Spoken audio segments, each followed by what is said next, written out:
Welcome everyone. This is, if I'm not mistaken, but my colleague, Professor Inês Gregório will correct me if I'm wrong, I think this is the 7th session.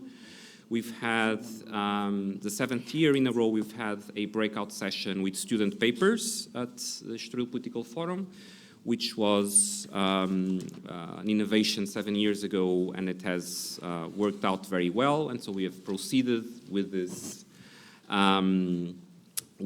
approach, giving a chance for students, usually our graduate students, to present their research, and also to have discussion from senior researchers, and also engagement with other students and other participants in the Estoril Political Forum.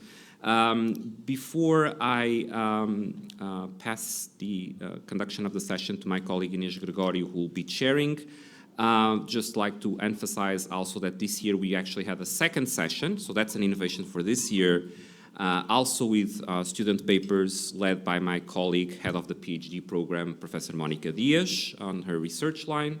Actually we had a 100% growth in sessions with student papers compared with the last edition. So if we continue with this rate of exponential growth in only a few years, all sessions will be with papers. But let's wait and see. I would like to thank first all the participants. Also special thanks to Professor Paul Flather, who will be acting as the discussant.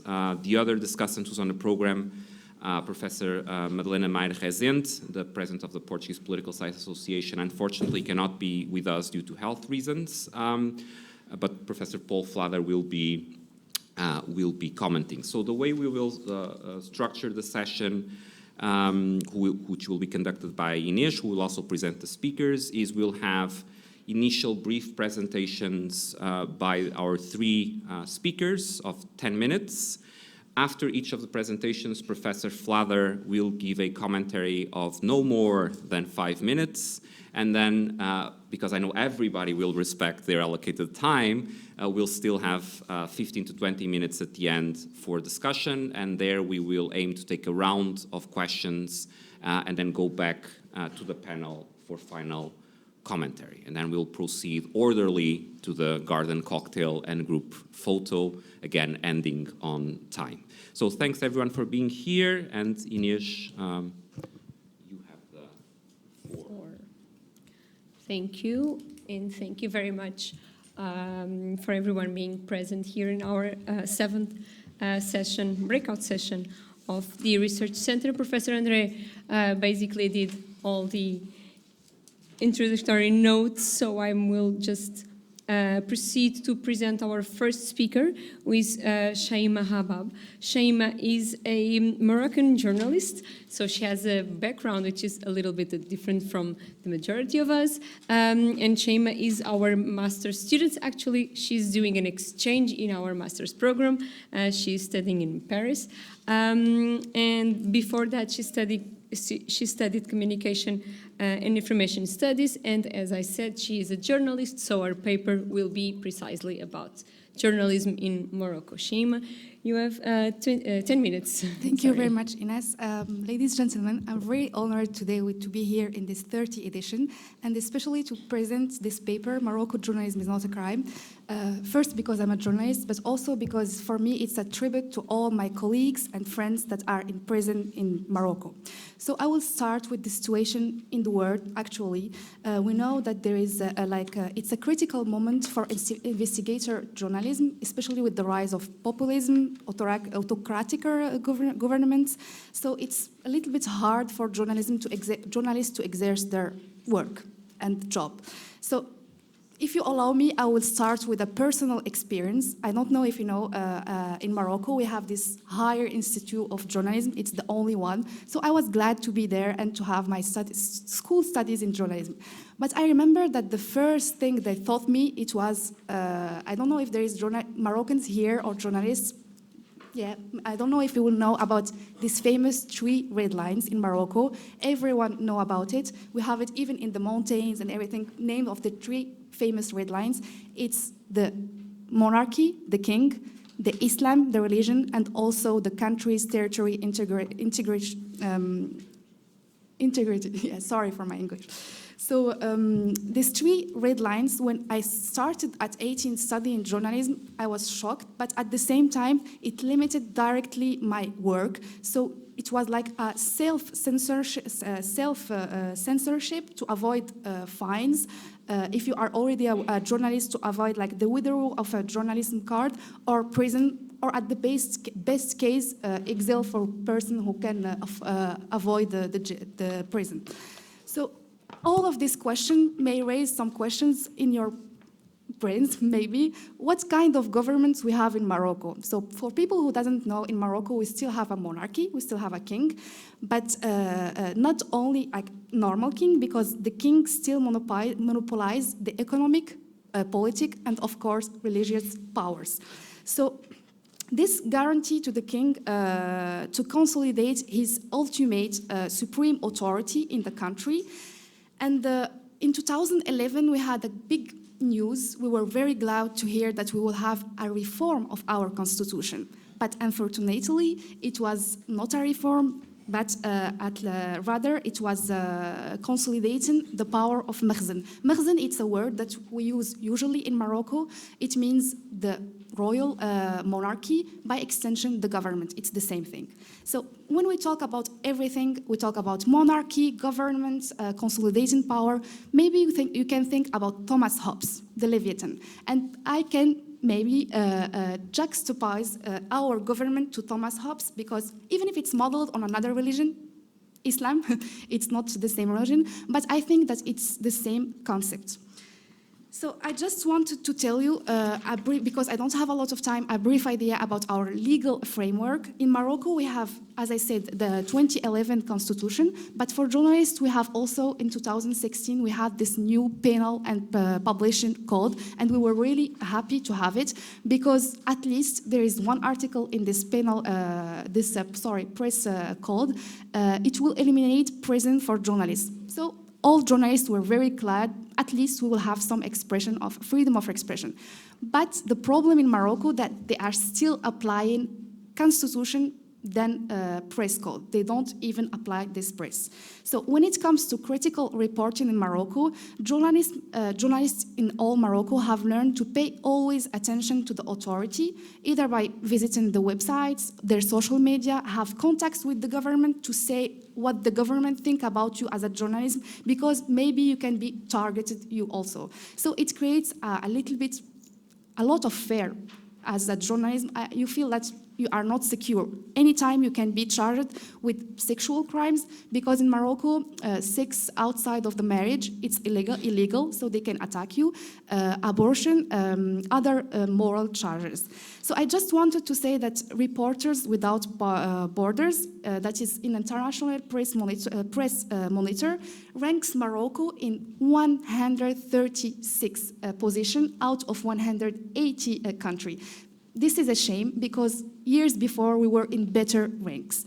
So in recent years, Moroccan authorities detained, tried and imprisoned a lot of journalism and also human activists on suspicious accusation. Why I use this word suspicious accusation? Because they are accused of sex outside of marriage, money laundering, human trafficking, serving a foreign agendas, and other charges are among the charges. I will briefly give some example. In Morocco, we have this newspaper that's called Akhbar al-Yom. It means in English, today's news, and it's maybe only newspaper in Morocco that are free of this self-censorship that we all learned in school and the street and everywhere. And we know that this newspaper voiced criticism of Morocco, economic matters, and all other things.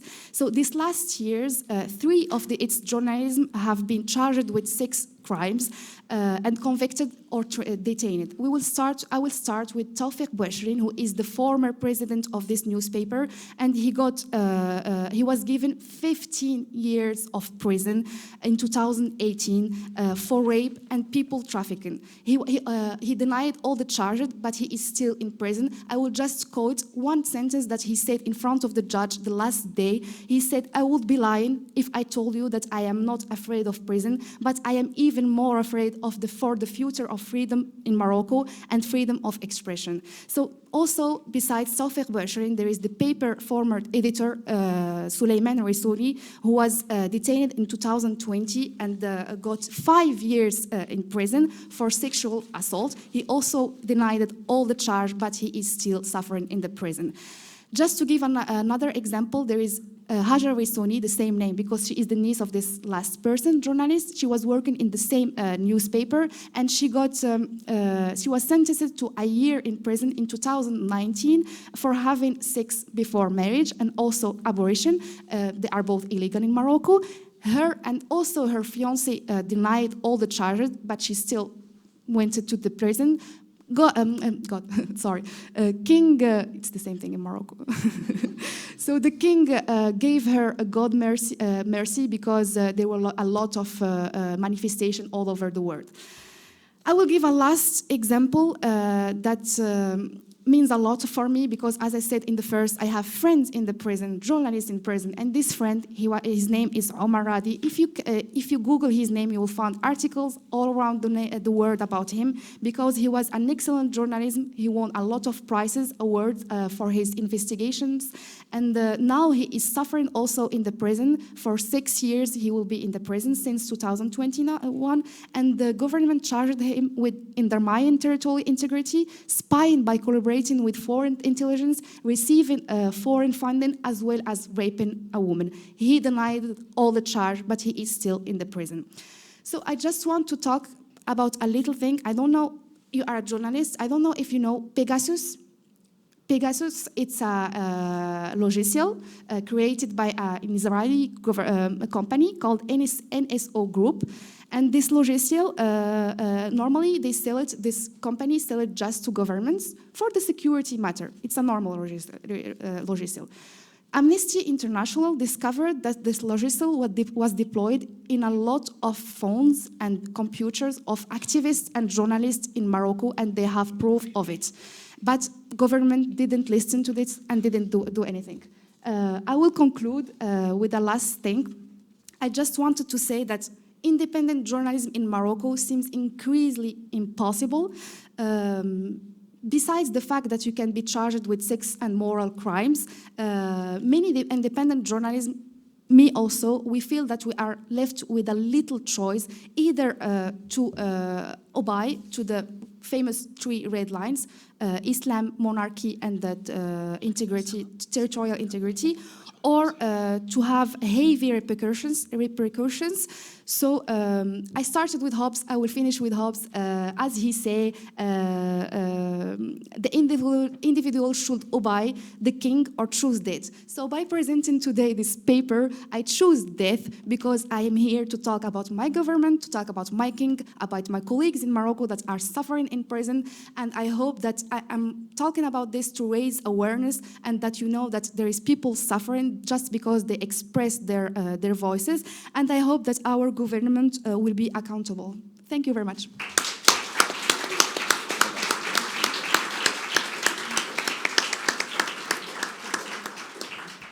Thank you, Shema. Thank you, Ines. And thank you for being so strict with your time, so 9 minutes, 45 seconds.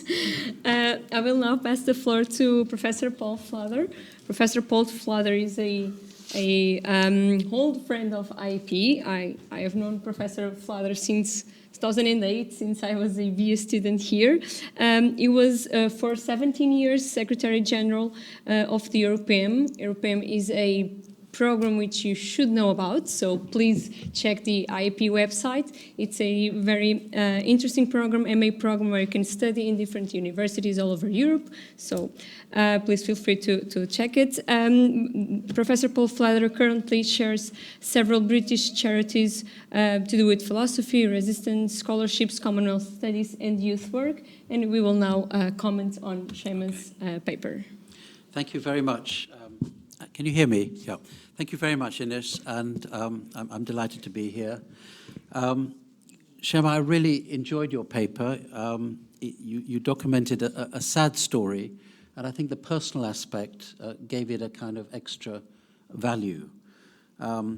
I remember very well the 2011 Arab Spring as it began to turn into the sort of Arab winter, as the countries went. There were two countries left that we still had some hope about. One was Tunisia, and that's in trouble now, and the other was Morocco.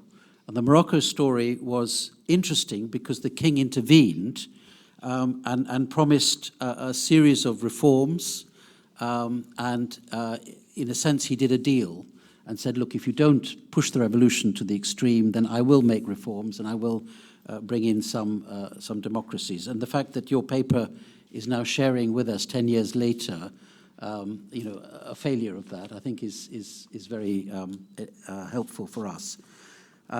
You described very well. It's very well written, by the way. You've got a very clear narrative, and you describe very well the documentation, the aspects of the Constitution, and particularly the red lines. I understand the red lines as an ex-journalist myself. Even in a free country like Britain, you can have a red line depending on which paper you work on. So if you work on The Guardian, you have a certain red line, and if you work on the Daily Mail, you have another red line. But it's not the same as you said. And I particularly enjoyed the compelling examples of the abuse. I mean, it's awful. It's really awful, and the use of fake charges and so on is particularly is just full of despondency, really.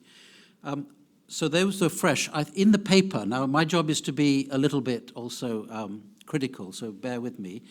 In the paper, you don't give the full citation, so I don't know whether those are your direct quotes with friends or whether you report. And you can just make a note of these things. I mean, you can. I think you are talking about the last conclusion. Yes. Just because people who didn't read the paper, in conclusion, I prefer to give voices to young journalists like me to give their point of view. How do they feel about the work in Morocco and everything? And I interviewed this. So they're your own interviews. Yeah. I think you can claim that a little bit more, okay, and explain that and where you interviewed them and so on, and that would make your paper even stronger. So what did I miss? Well, I missed a little bit of theory about the role of the media, as the fourth estate. You've kind of assumed that, but you could actually explain a little bit about how the media plays a key role in accountability.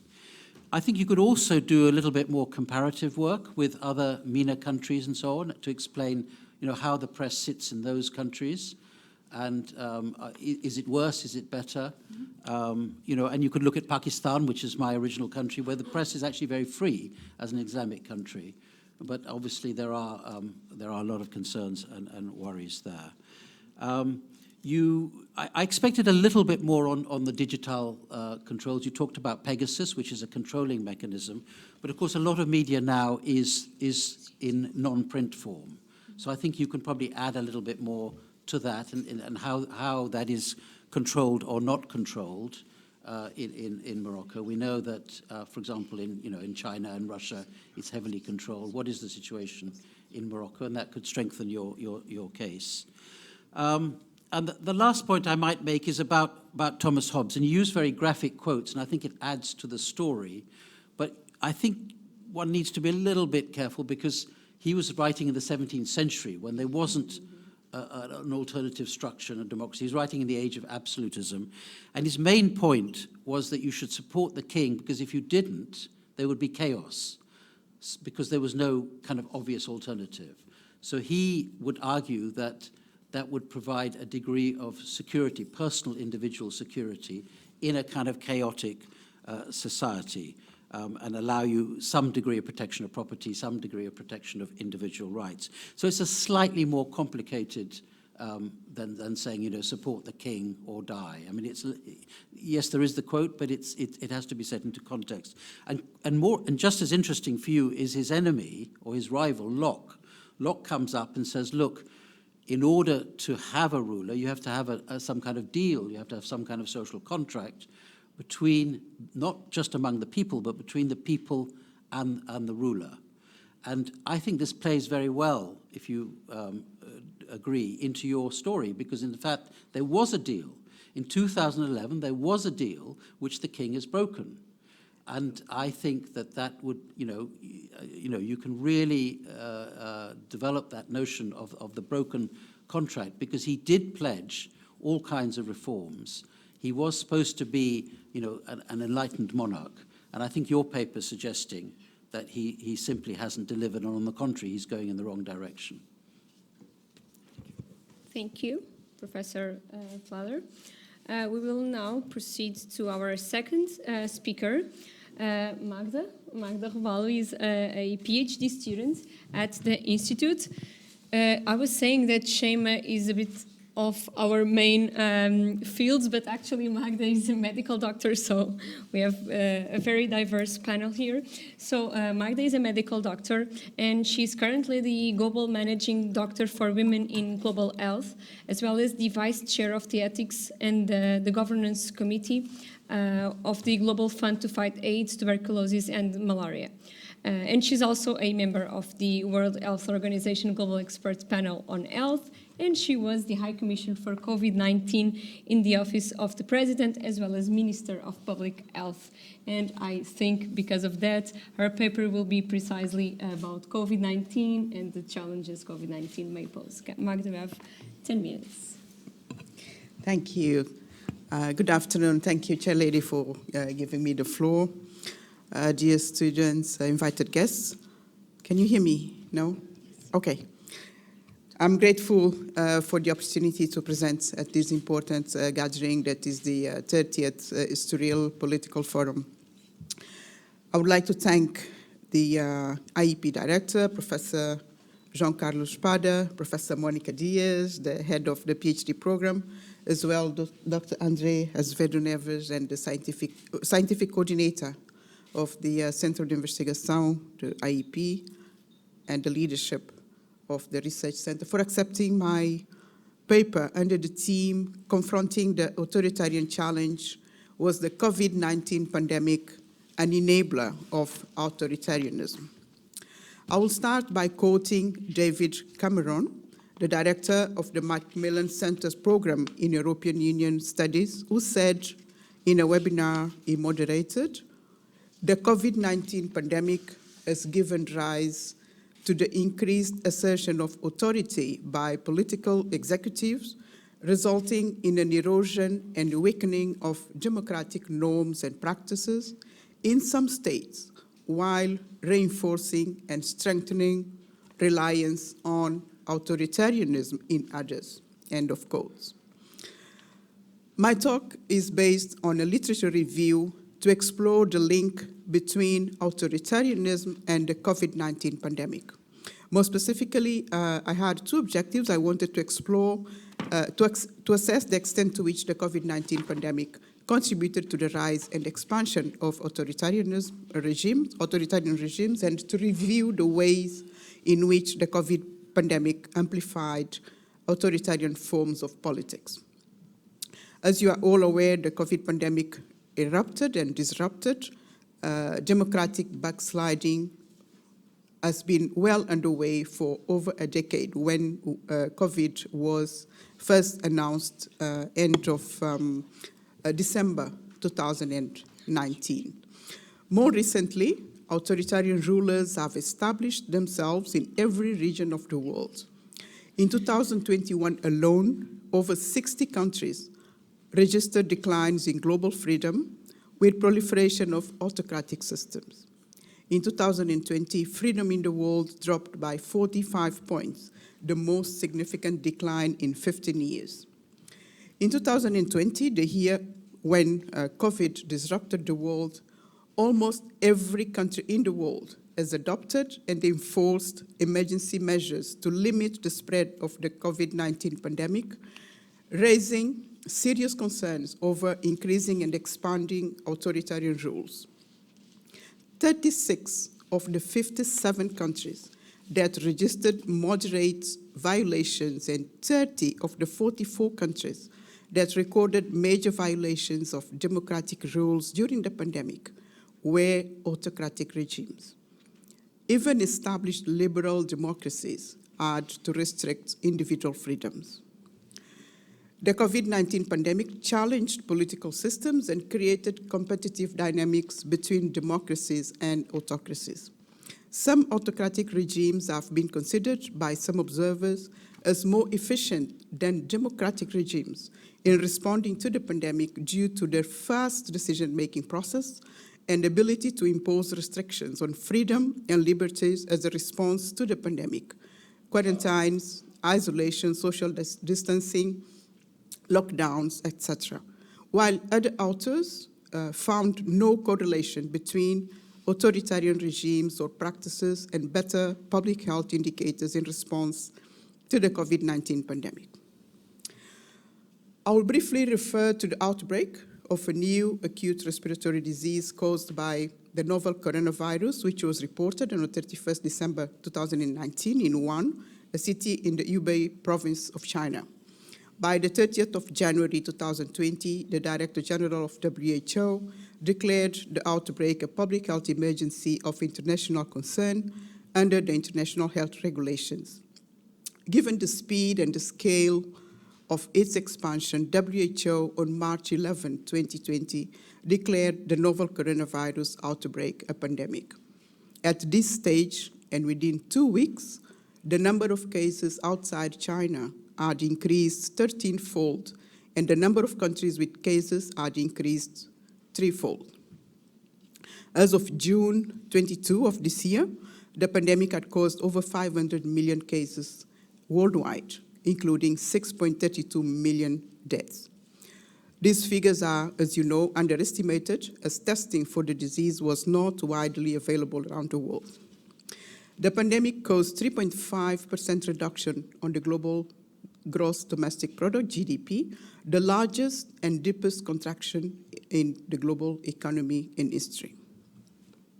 The explosion of the pandemic created panic across countries and communities, and extreme measures were taken to limit its expansion and contain its health, economic, and social impacts. Because the virus spread mainly from person to person in close contacts, especially in confined spaces with limited air circulation, countries took measures to prevent person-to-person contact and community transmission through social distancing measures, quarantine, and enforced lockdown measures. The application of severe containment rules of social restriction by most countries and limitations in the movement of people encroached with civil rights and liberties of citizens. Some authors argue that authoritarian regimes have taken advantage of the COVID-19 pandemic containment measures to expand their power and advance their political agenda, and that the pandemic did enable authoritarianism globally, providing an opportunity for governments to limit protests, persecute political opponents, delay elections, and restrain civil liberties and rights.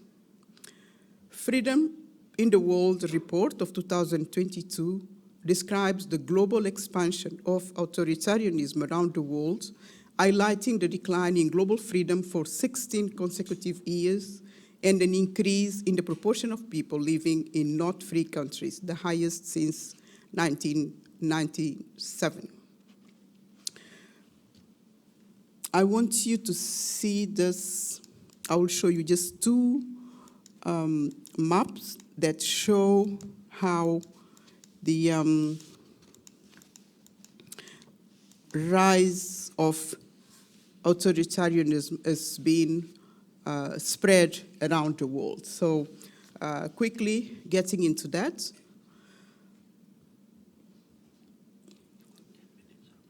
Yes.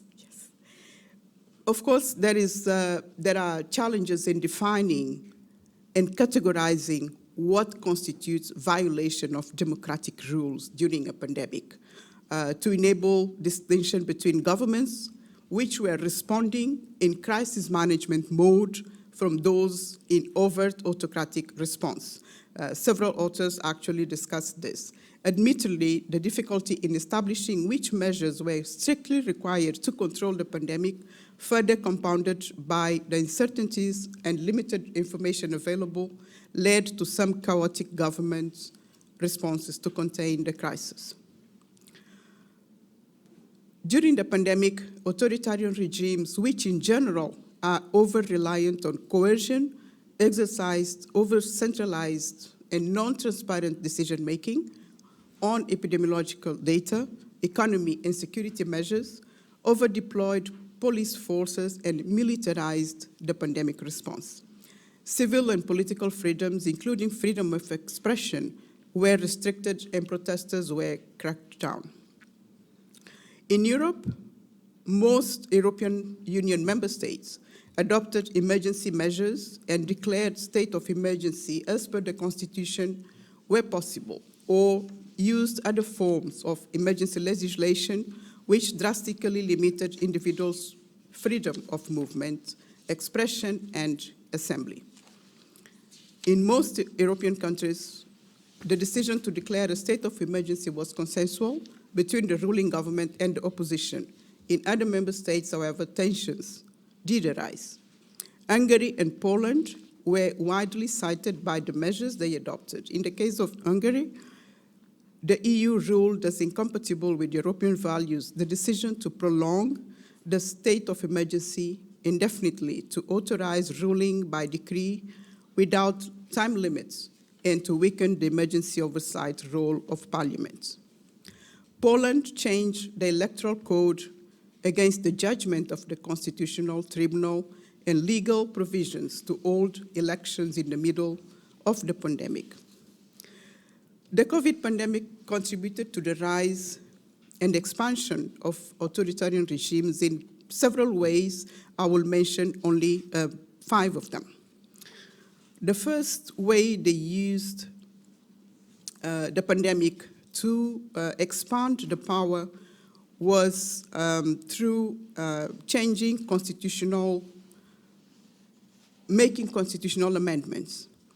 I already mentioned the examples of Hungary and the example of Poland. They also adopted laws and regulations infringing on civil liberties and targeting opposition, civil society activists, and non-governmental organizations. Turkey, for example, passed the bill in Parliament in December 2020 to introduce annual inspections of NGOs with the possibility of declaring their work as unlawful and therefore suspend their members and impose fines on them. Another way of expanding the power using the pandemic as an excuse was exercising an effect on international governance. The pandemic emboldened the anti-democratic attitudes of authoritarian leaders beyond their domestic borders, which impacted the relations with other states and therefore impacting international governance. Authoritarian alignment between China and Russia was strengthened through collaboration on the digital space, further impacting international governance. China showed interest in Russia's mechanisms to control internet resources, to constrain NGOs that depend on international donors through limiting their online activities. Russia aims at establishing intangible digital borders aligned to the China's Great Firewall to make use of internet shutdowns. Through lack of transparency, governments also managed to expand their authoritarian regimes. China, for example, concealed information on the outbreak, undertaking mass arrests of internet users who shared relevant information. In Belarus, Tanzania, and Burundi, governments minimized the importance and severity of the pandemic and refused to act. In Brazil, the president promoted non-scientifically approved treatment regimes, underplaying the usefulness of masks and vaccines. In the United States of America, the president spread misinformation about disease transmission, fueling politicization of the pandemic. The use of soft power to influence the international global order is another example. China and Russia used their capacity to produce vaccines to advance their global influence and recalibrate the international global order through geopolitical leverage. While Western countries were focused on domestic vaccination, China and Russia, considered as autocratic regimes, balanced their national vaccination campaigns with promotion of their vaccines externally with strategic countries. I will just give you a final example of some countries where expansion of authoritarian rules did take place. In this graph, the red spots are countries where major violations of human rights due to the pandemic were observed. The blue spots, which is the majority, if you wish, is where it was observed moderate violation. There was an index that was developed called the Pandem Index to measure the level of violation of human rights in across countries. The two shades of green are countries with minor violations, the darker green, and then the light green is countries with no violations of human rights during the pandemic. As you can see, there are very few countries on green. Most countries are actually moderate or very severe violation. And then this map gives you examples of Algeria, Hungary, El Salvador, Philippines, and you have examples of Rwanda, Zimbabwe, and many other countries where actually autocracy took over as a pretext of fighting the pandemic. In conclusion, there has been indeed an increase. The COVID pandemic exacerbated already fragile democratic institutions, and authoritarianism did expand through various mechanisms. However, in established democracies, it did not fundamentally affect liberal democracies, liberal democratic principles, while it constituted an opportunity for illiberal leaders to consolidate their power. Most authors agree that violation of democratic rules during the pandemic was widespread, including in established democratic regimes, but the degree of violation was wider and more severe in and by autocratic political systems. The most concerning part of it is that some of these developments could last well beyond the pandemic. Thank you very much for your attention.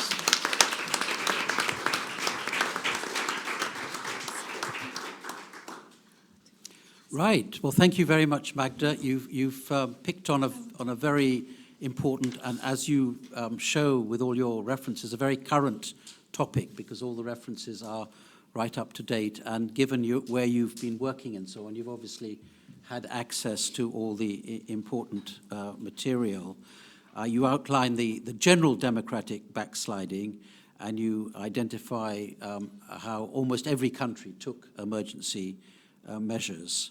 And you supply the data, which proves your case.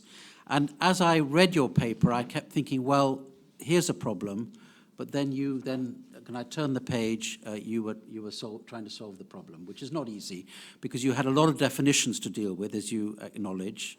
Not simple definitions, authoritarianism versus democracy was simpler, but you had to show what was a violation which was either acquiesced or not acquiesced to against an emergency response which was to the general good.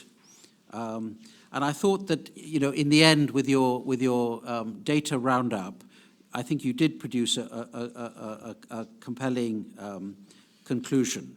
And you showed, for example, that 50% of countries did increase media control, which goes back to the nice paper that Shama was giving. And 70,000 arrests in Rwanda. I had no idea. I mean, if I wasn't here, I would have been in Rwanda at the Commonwealth conference.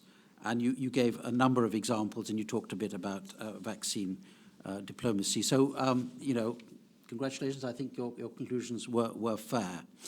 Now, if I wanted to be a little bit more picky, I think that I would want at times you seem to overstress the violations in democracies. And you actually had a sentence in your conclusion which suggested that. And I think you probably might want to just tidy that sentence up, because I think that in most democracies, of course, there were lots of opponents to these, as you'd expect in democracies. And in Western democracies, we were not used to these kinds of controls, and they came very quickly. But if you then compare, for example, the reactions in countries like Hong Kong or Taiwan or Singapore, where they'd already dealt with pandemics, they had tougher, faster, quicker, deeper measures, but they were very welcomed.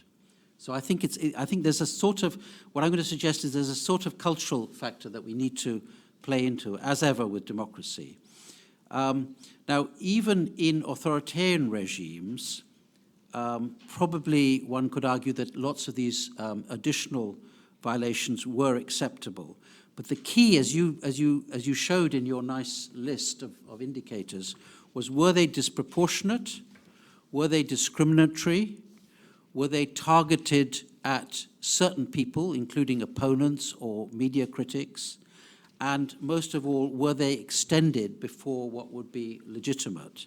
And to that extent, I think you can actually develop this paper, because there's new stuff coming out. I mean, in the papers today, there's a lot of stuff about the apps now being used in China, where citizens of China have to register all kinds of data, almost irrelevant data, one would think, in order even to go about normal business. So there's been a massive, that's an authoritarian regime, there's been a massive increase in not the voluntaristic, but the compulsory voluntaristic way. So I think that strengthens your case. Now, the problem that you have, and you do deal with it, but the problem that you have is to distinguish between what might be correlation, what might be this backsliding trend, against the causation of the pandemic. And I think you do that, but it's not easy, I think, as you admit in various parts of your paper. But you do show that there's a spike in the volume of authoritarian measures, and you do show that there's an extent with your description of examples. So I think that, in a sense, I think you can arrive at your conclusion. But there's one thing I missed. I missed a bit of you.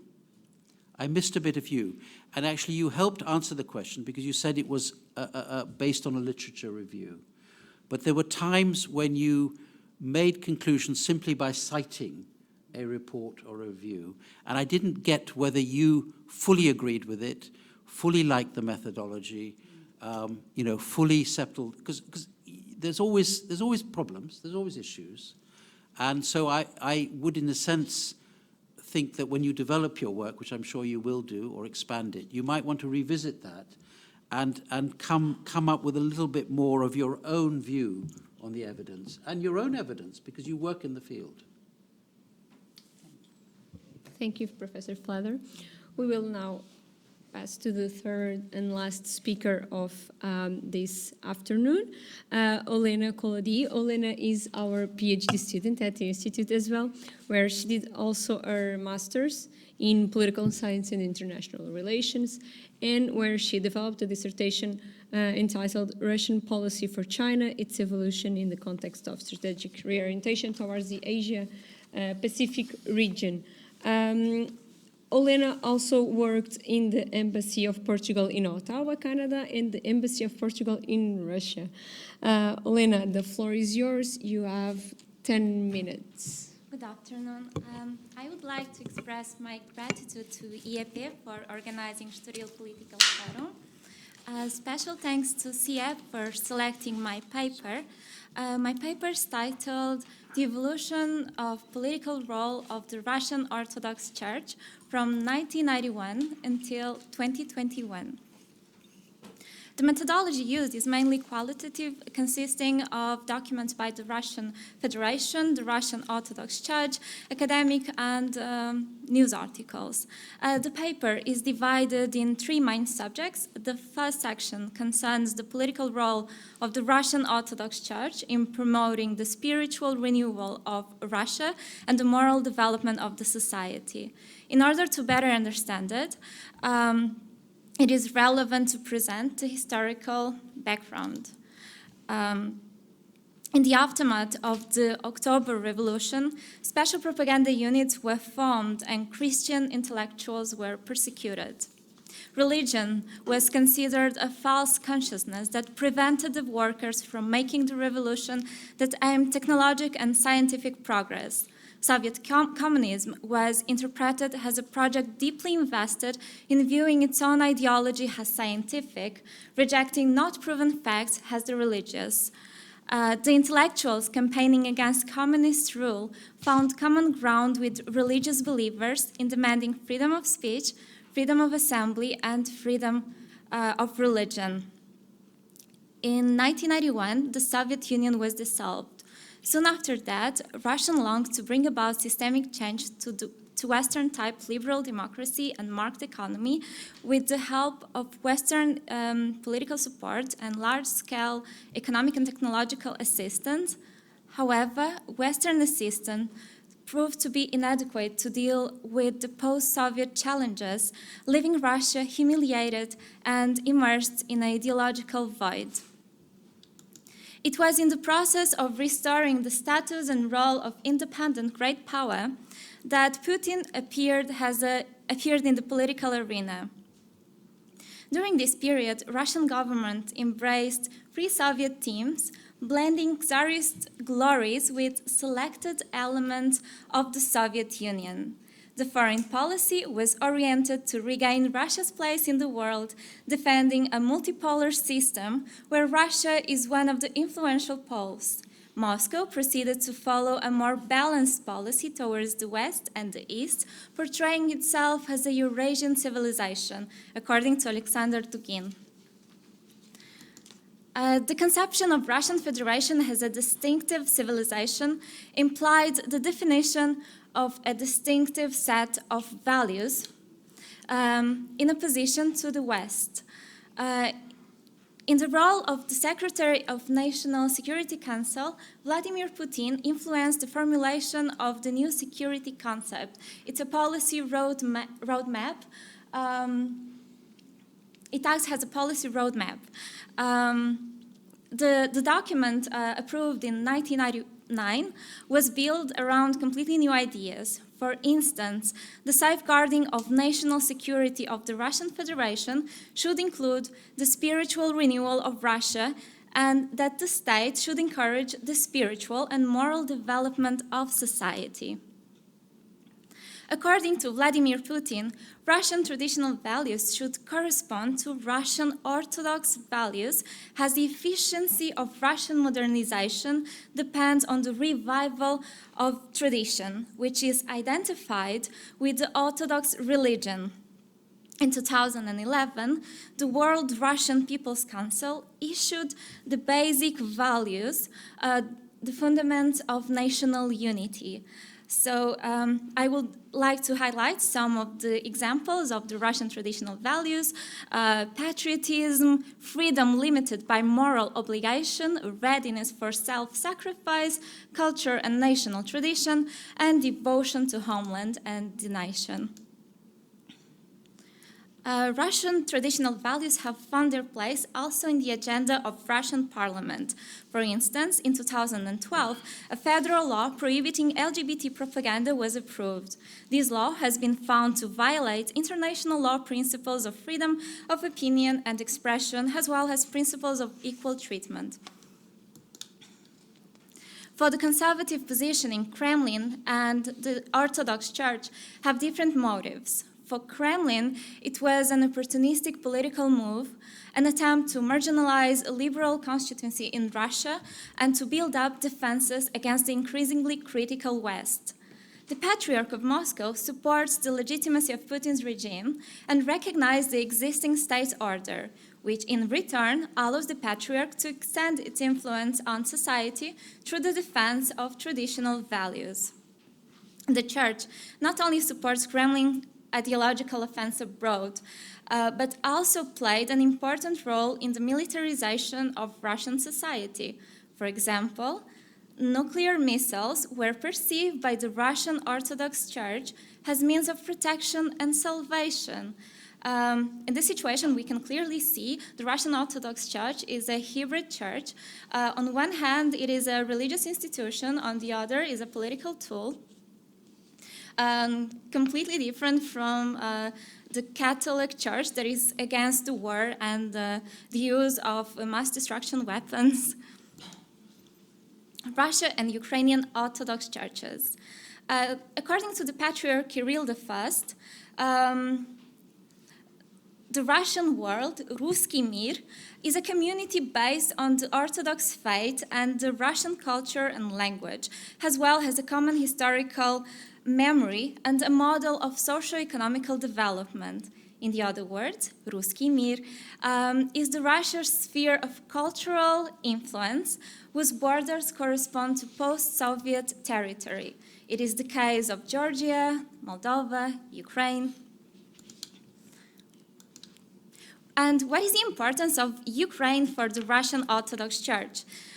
To begin with, Ukraine accounts 78% of the population identifying as Orthodox. The country has 35 million Orthodox Christians, the third largest Orthodox community in the world. The Orthodox Christianity is closely tied to national and political life. Half of Ukrainians, 51%, according to a survey made by Pew Research Center in 2015, it is important for someone to be truly Ukrainian, it is necessary to be truly Orthodox.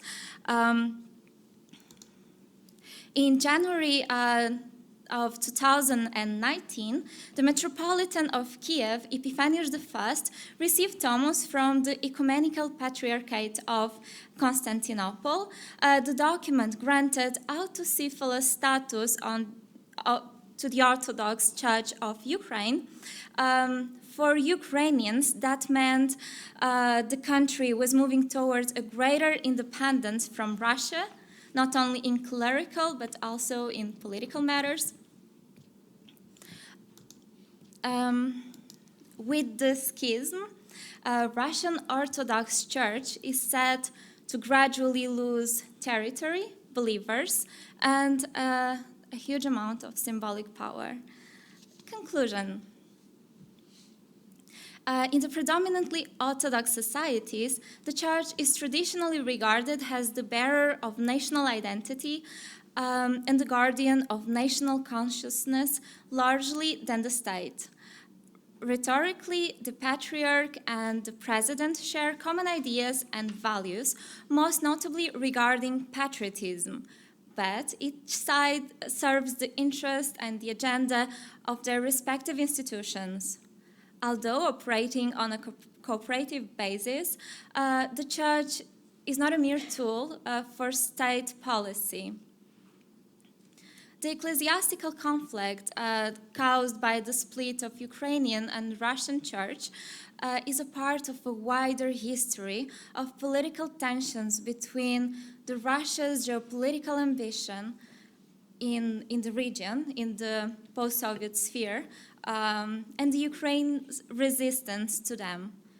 In conclusion, the shared resentment at the political and ecclesiastical loss of Ukraine could mean that Putin and Kirill have the opportunity to strengthen even more the bilateral cooperation. Thank you very much for your kind attention.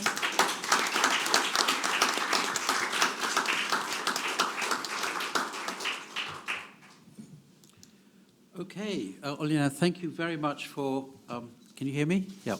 Thank you very much for putting the spotlight on a slightly sinister relationship. And you demonstrated the notion of Ruski Mir, the idea of the Russian world, has to have a kind of spiritual and cultural content to have any meaning, not merely military. And you showed the kind of crucial role that the Russian Orthodox Church plays in that. And these, in kind of imperialist and dominating authoritarian countries, churches often do have such roles. I'll come back to that. So you've described how the church kind of re-emerges from the 1990s, officially licensed and then encouraged by Putin, and particularly under the rule of this Patriarch Kirill.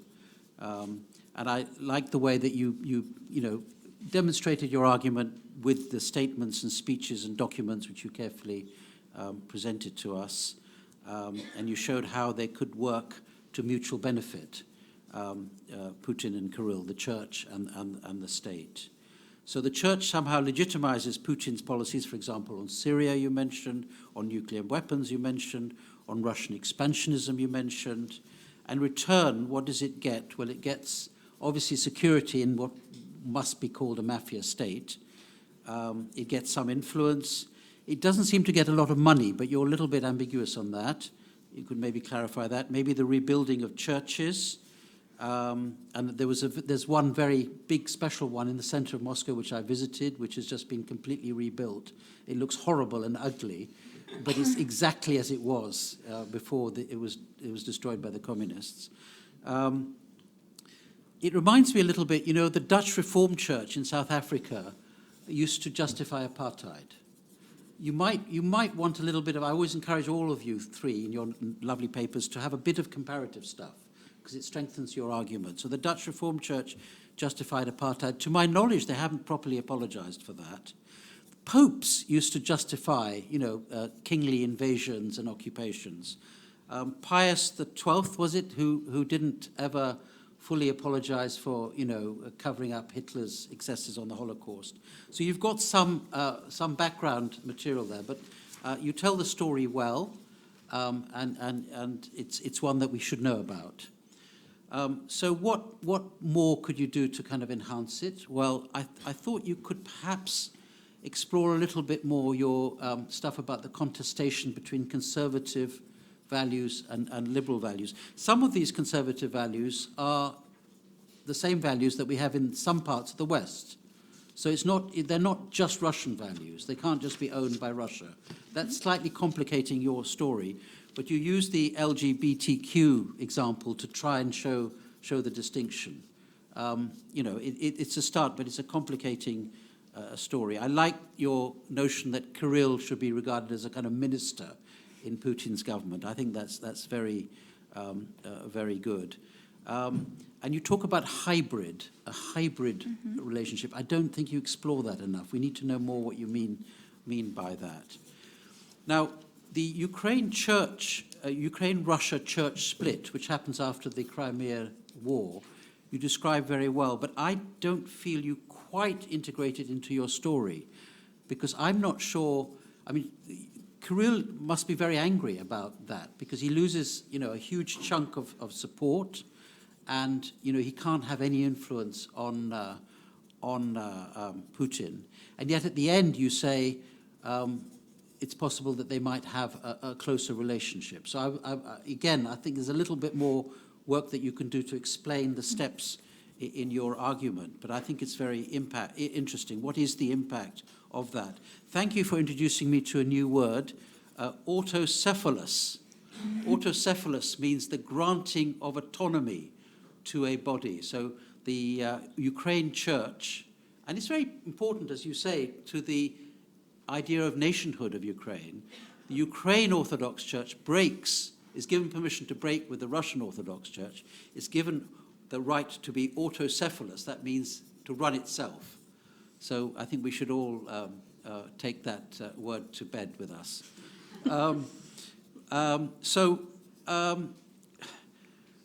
You say that the church is not a mere tool of the state, and I think that's correct. And you say that Putin's support is limited because he's short of funds, and amongst other things. But you say that the cooperation is likely to be strengthened. So it's quite a complicated relationship. It's one of mutual benefit. But you know, it's a complicated one. You discuss it well. You get us going on it. But you know, there's more steps I think that you can take, and probably more detail that you can bring as you develop your arguments. But thank you very much. Nice. Thank you. And by the way, quotes from Dostoevsky are always kind of winning, even if you don't fully understand them. They do remind you that we have to return to the master, you know, if you haven't read him for a while. Thank you, Professor Flather. And thanks to our three speakers for their interesting presentations. We will now open the floor for questions from the audience. We will collect maybe 2-3 questions, or depending on how many. And then we will come back to our speakers. Hi, is this on? Hello? No. It is? Okay, now it is. Hi, thank you. I enjoyed the presentations. I haven't read the papers, but they sound really interesting, and I'll pick up a copy on my way out. 2 quick questions. One, the first question about the first talk. So I was born in Turkey, and I know that in the case of Turkey, there has been a really worrying drift in the last, say, 10 years involving imprisonment of journalists, as well as the attempt by the government to get citizens to use locally grown apps for the curation and dissemination of news. And it strikes me as that must be tied to the desire to, on the part of the Turkish government, to sort of control and channel and have, at the very least, have legal right to access the data of, you know, what people are reading and so forth.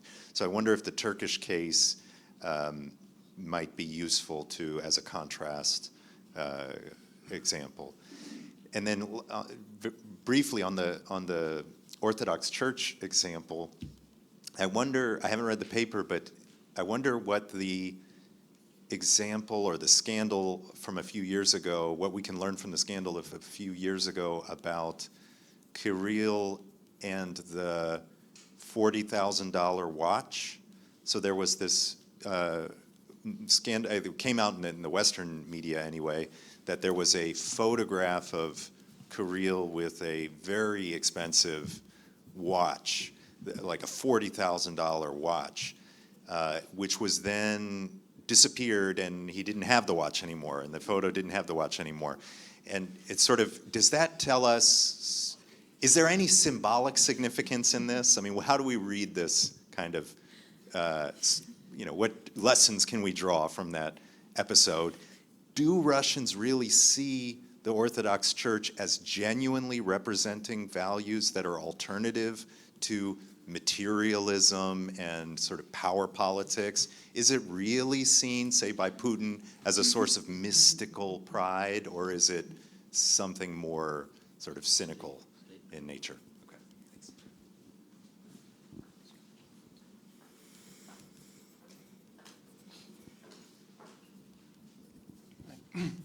Well, good afternoon to you all, and thank you for the presentations. My name is Nuno. I'm a master's student here, and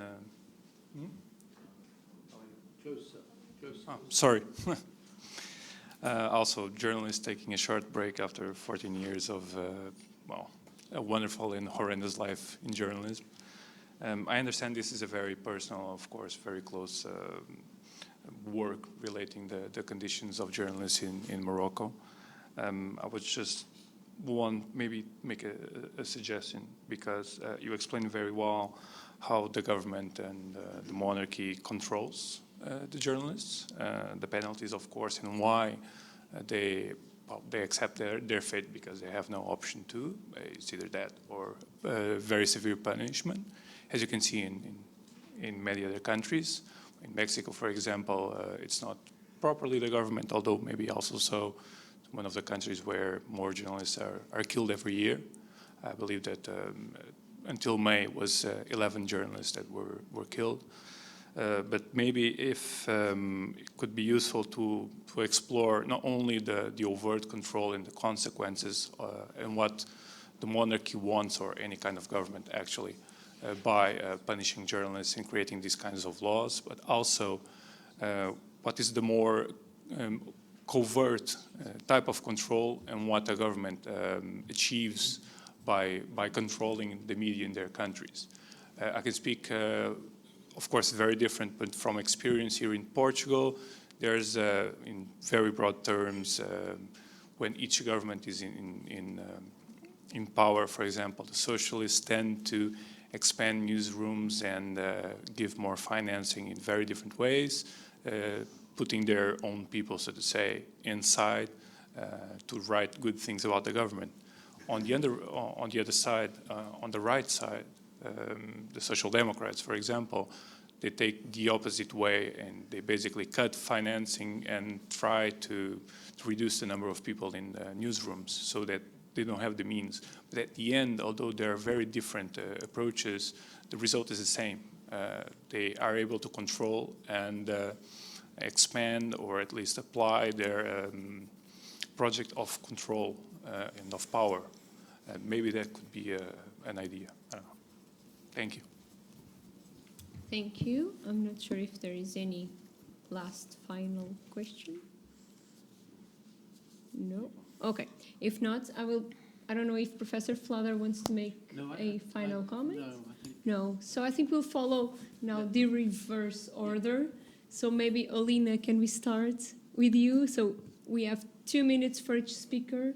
So in 2 minutes, can you address your comments?